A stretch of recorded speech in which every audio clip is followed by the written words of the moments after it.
Kalau dari sisi laki-lakinya, alah jangan ditanya. Laki-laki namanya juga. Agne terus.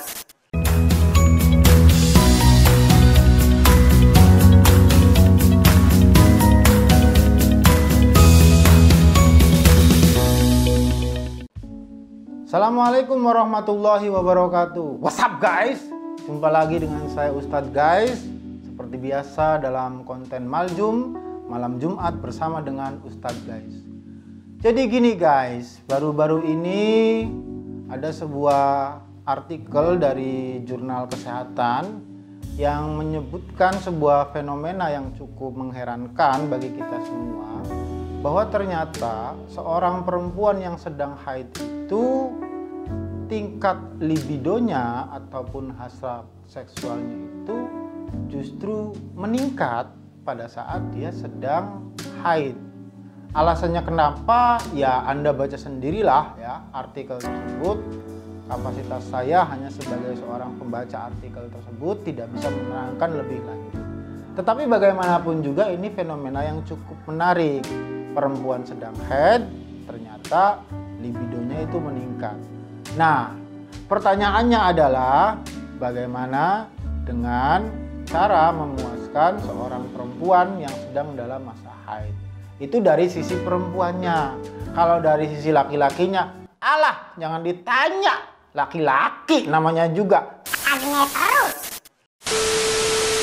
Nah, jadi begini guys, di dalam agama Islam itu sudah mengatur hubungan suami istri, nah, termasuk dalam ritme ataupun waktunya.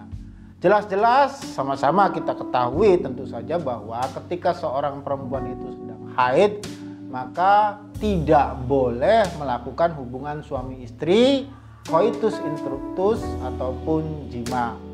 Nah, tetapi dalam hal ini kalau misalkan istimta artinya bersenang-senang, itu ternyata masih bisa diperbolehkan.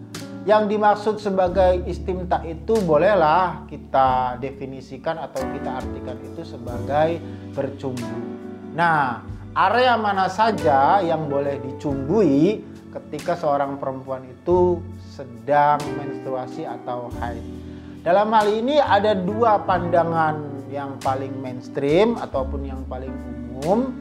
Yang pertama adalah pendapat yang paling hati-hati.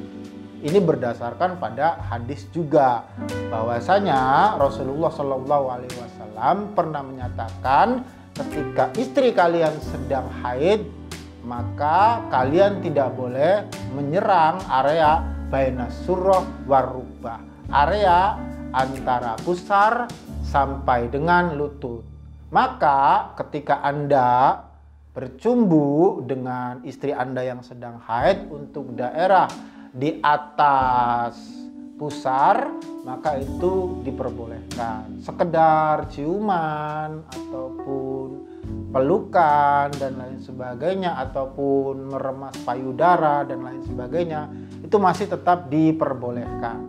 Tetapi untuk area dari pusar sampai lutut itu jangan diganggu gugat. Sebaiknya tetap ditutupi dan jangan disentuh.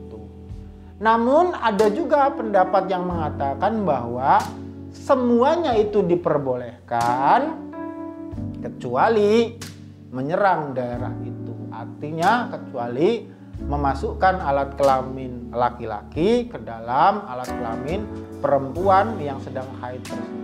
Sebetulnya bukan hanya persoalan agama sih yang bermain di persoalan ini, tetapi juga pertimbangan medis pun ternyata bermain dalam persoalan ini, karena ternyata melakukan hubungan seksual dengan perempuan yang sedang haid itu ternyata tidak sehat secara medis. Nah, oleh karena itu silakan Anda memilih salah satu dari pendapat tersebut, dengan catatan Anda harus benar-benar menghindari jangan sampai terjadi persenggamaan atau hubungan jima tersebut.